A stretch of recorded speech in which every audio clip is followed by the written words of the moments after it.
दोस्तों, आपने पार्ट 3 में देखा कि कैसे वर्दा की मौत ने पूरी कहानी का रुख बदल दिया। गजपति का असली चेहरा सामने आने लगा और सीनू एक ऐसे सच के करीब पहुंच गया था जो उसकी जिंदगी हमेशा के लिए बदल देने वाला था। लेकिन अब असली खेल शुरू होगा, क्योंकि आने वाला है कहानी का वो हिस्सा जहां खून, धोखा और न्याय की अंतिम जंग लड़ी जाएगी। तो चलिए बढ़ते हैं पार्ट 4 की ओर। दोस्तों, अब देवीपुरम में हालात ऐसे थे कि सच और झूठ की लड़ाई अपनी आखिरी हद तक पहुंच चुकी थी। गांव अब 2 हिस्सों में बढ़ चुका था। एक तरफ गजपति और उसके गुर्गे, दूसरी तरफ सीनू, जो अब भी अकेला खड़ा था। पुलिस की 4 दीवारी में बंद होने के बावजूद गजपति चालाकियों से बच निकल रहा था। मंत्री वेंकटेश्वर राव का हाथ उसके सिर पर था, लेकिन सीनू ने ठान लिया, अब और चुप नहीं रहूंगा। अब न्याय होगा, चाहे उसके लिए मुझे अपनी जान ही क्यों ना देनी पड़े। मजिस्ट्रेट के सामने पेशी पर ले जाते वक्त सीनू किसी तरह पुलिस की गिरफ्त से भाग निकला। उसका मकसद साफ था, वो सीधे पहुंचा गजपति के ईंट भट्टे पर। रात का सन्नाटा था, चारों तरफ धूल और धुआं। गजपति अपने गुर्गों के साथ वहीं था। जैसे ही सीनू वहां पहुंचा, गजपति ने ताना मारा, आखिरकार तू ही मेरे खिलाफ खड़ा होगा सीनू? याद कर, तूने मेरी खातिर अपनी जिंदगी तक दांव पर लगाई थी। लेकिन सीनू की आंखों में अब कोई मोह नहीं था। उसने गरज कर कहा, हाँ गजपति, लेकिन उस वक्त मैं नहीं जानता था कि तू ही नागरत्नम्मा और वर्धा का कातिल है। तूने दोस्ती, मां जैसा रिश्ता और पूरे गांव का विश्वास सब बेच दिया। आज तू सिर्फ एक गुनहगार है और मैं यहां इंसाफ करने आया हूं। फिर शुरू हुई भीषण जंग। गजपति के दर्जनों गुर्गे हथियार लेकर सीनू पर टूट पड़े।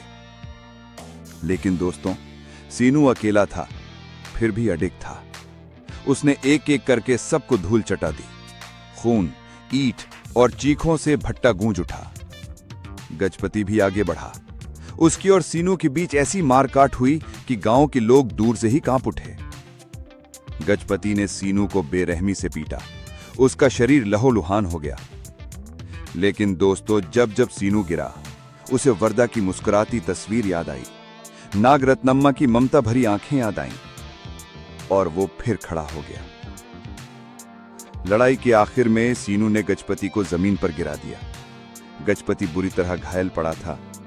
उसकी सांसें टूट रही थी और तभी उसके अंदर अपराध बोध उमड़ पड़ा। उसने कांपते हुए कहा, सीनू, मुझे माफ कर दे। मैंने वर्दा और नागरत्नम्मा को मारा, लेकिन अब मुझे अपने पाप दिख रहे हैं। मुझे शांति नहीं मिलेगी जब तक तू मुझे माफ नहीं करेगा। सीनू की आंखों में आंसू आ गए। उसने कहा, गजपति, तेरे पाप इतने बड़े हैं कि उनका हिसाब ऊपर वाला ही करेगा। मैं तुझे इंसाफ दिला रहा हूं ताकि तेरी आत्मा सड़ते हुए गांव को और न जला सके। कुछ पलों बाद गजपति ने आखिरी सांस ली। देवीपुरम का सबसे बड़ा गुनहगार अपनी ही गलतियों के बोझ तले खत्म हो गया। उधर सीआई पार्थ सारथी, जो अब तक मंत्री राव के दबाव में था, उसने आखिरकार अपने पद से इस्तीफा लिख डाला। उसने एक विस्तृत रिपोर्ट में सब सच लिख डाला।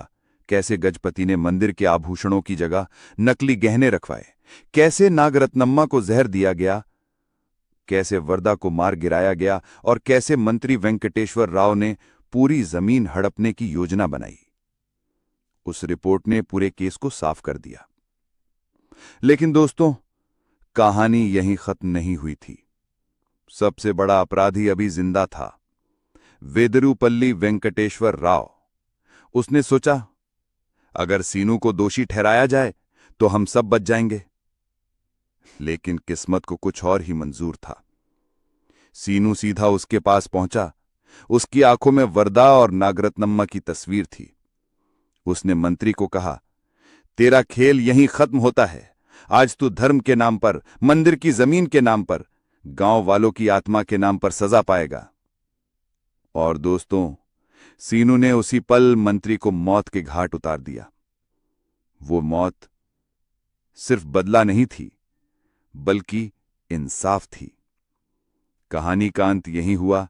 गजपति और नागराज जैसे लालची लोग अपने पापों की सजा पा चुके थे। मंत्री का आतंक भी खत्म हो चुका था।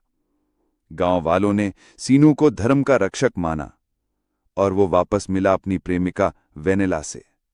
देवीपुरम ने राहत की सांस ली।